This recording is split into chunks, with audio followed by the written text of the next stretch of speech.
Rise and shine, YouTube. Today we are going to be taking a look at the Sora V2. This guy right here. Now you can see this looks like the normal Sora, but they made the shape just a little different from the OG. We're going to talk about that here in just a minute. You can see that the skates are not the stock ones. These are the Viper Mini Signature Edition Tiger Ryse V2 skates. And I find them to be a lot better, right? The Sora V2 skates had a little bit of a tug to it, right? They didn't really feel that great. So I put these on there and it improved the feel of the glide a lot more. So let's get into the review. Let's talk about it and let's go. Alrighty, the Sora V2.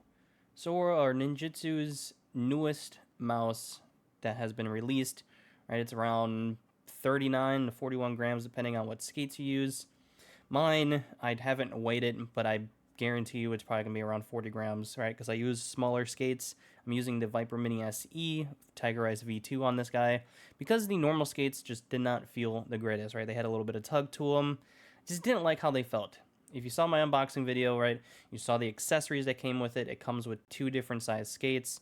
It comes with the corded, or the kind of like the paracord that you see here.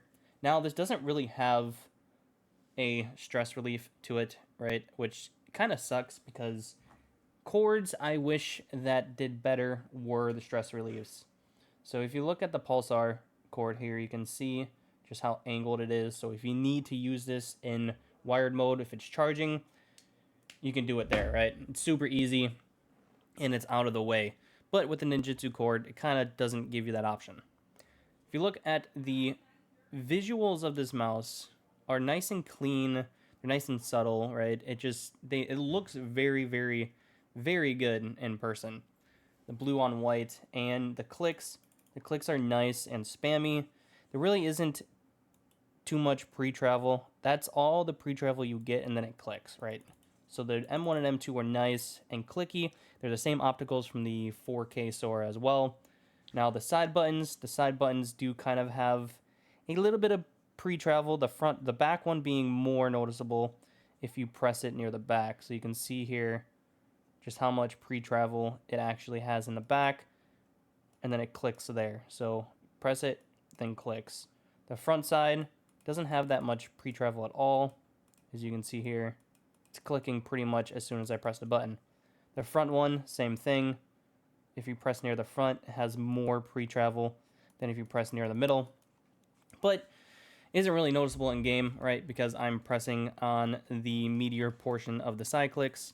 Scroll wheel is nice and smooth. It's tactile and it feels good, right?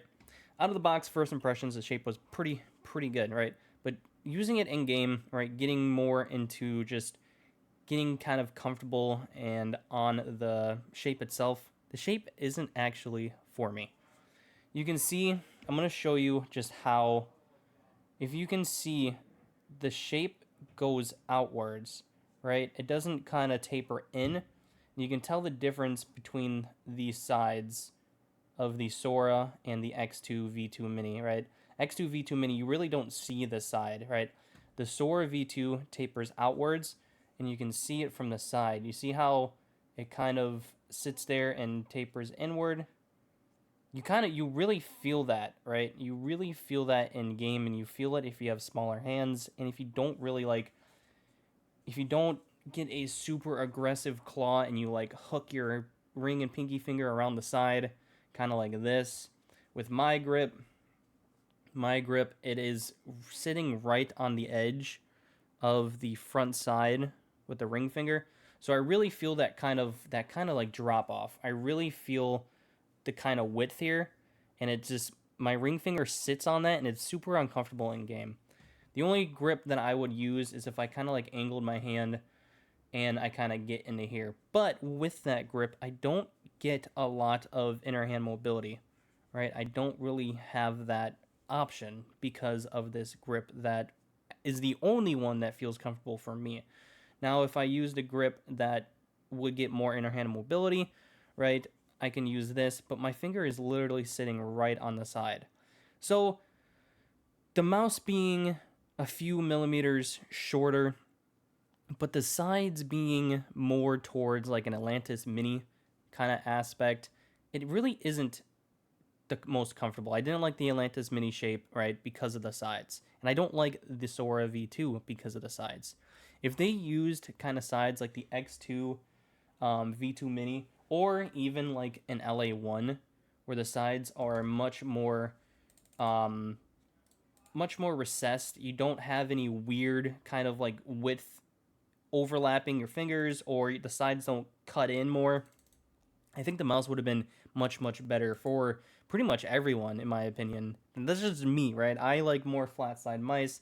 I like the OP1, the X2 V2 Mini, the X2H, right? But this feels just like an elongated Atlantis Mini, in my opinion, right? It just feels, the sides feel the same.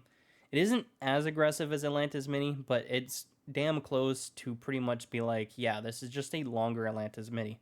So, in my opinion, if you like the Atlantis Mini and you want something just a little longer, the Sora V2 will be it. If you like the Sora OG and 4K, right? I can't remember if the sides were the same, because I feel like I've had an easier time with the OG and the 4K with the sides. I just didn't like how long those mice were. But that's pretty much it, right? This mouse isn't going to be for me just because of the side profile.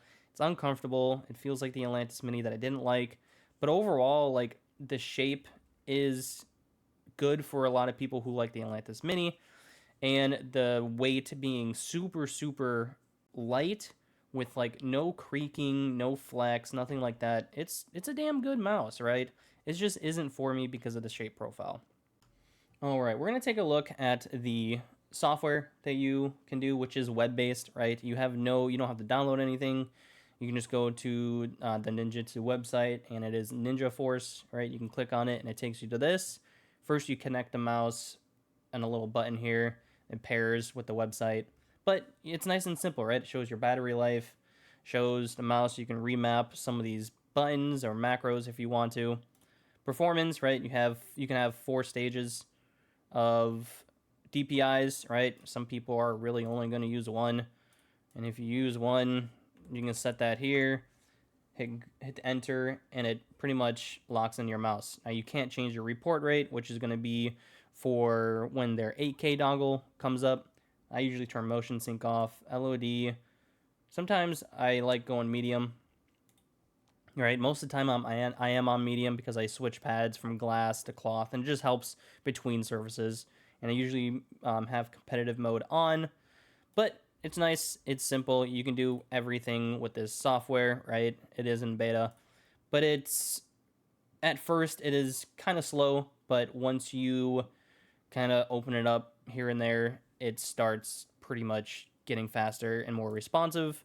But that's it, right? Nice, clean software, web-based, and I'm thankful that Ninjutsu actually did it this way, because I think every company should have just a web-based software so we don't have to download all this crap on our computer to change our DPI or lift-off distance or 4K, 2K, all that on an actual app, right? Or a downloadable kind of software. So, web-based software, big W, and there you go. So, if you like that, a little review, hit that thumbs up, hit that subscribe, and then we'll be reviewing the Beast X Mini here later on throughout the week. Probably next week that video will go live.